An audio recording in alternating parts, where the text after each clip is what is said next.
Baba ameona vema kukupa ule ufalme. Baba yetu ameona vizuri kutupa ule ufalme. Haleluya!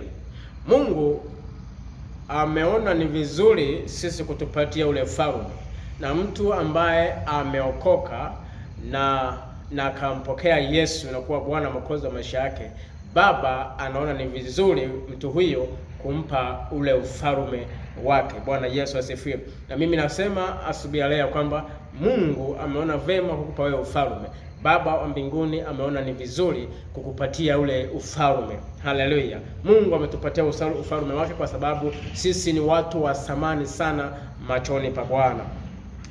Neno la Mungu katika Luka sura 12 mstari ule wa 32 anasema hivi: msiogope enyi kundi dogo, kwa kuwa Baba yenu ameona vema kuwapa ule ufalme.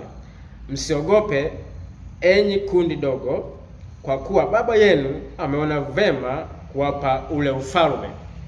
Ameanza neno la kwamba Yesu akasema msiogope enyi kundi dogo, kwa sababu Baba yenu ameona ni vizuri kuwapa ule ufalme. Na mimi nakwambia hivi, usiogope. Hata kama wewe ni mdogo, usiogope. Haijalishi maisha yako yana udogo kiasi gani mbele za watu, lakini usiogope.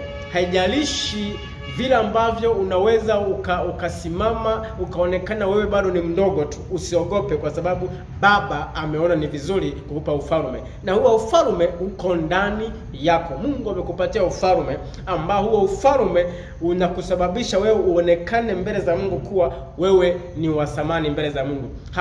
Hakuna ahadi yenye thamani kubwa ambayo tumeipokea kutoka kwa Baba isipokuwa ni kuwa na ule ufalme. Mungu ametupa ufalme ili tuwe watoto wake, ili tuwe watu wake. Haleluya! Kwa maana hiyo Mungu wetu na Baba yetu anaona ni vizuri wewe akupatie ufalme. Usiogope katika maisha. Changamoto ambazo unaweza kupitia nazo, changamoto katika familia, changamoto katika maisha yako, changamoto katika huduma, usiogope, kwa sababu Baba ameona ni vizuri kukupa ule ufalme, na ule ufalme uko ndani yako. Yaani ufalme wa Mungu uko ndani yako. Kwa hiyo ni wajibu wako wewe kuelewa na kutambua kwamba Mungu amekupa ufalme. Kwa haijalishi ukaenda sehemu fulani ukaogopa, haijalishi ukaenda mahali fulani maisha yana changamoto na mazingira yakakukopesha, usiogope. Mazingira yasikufanye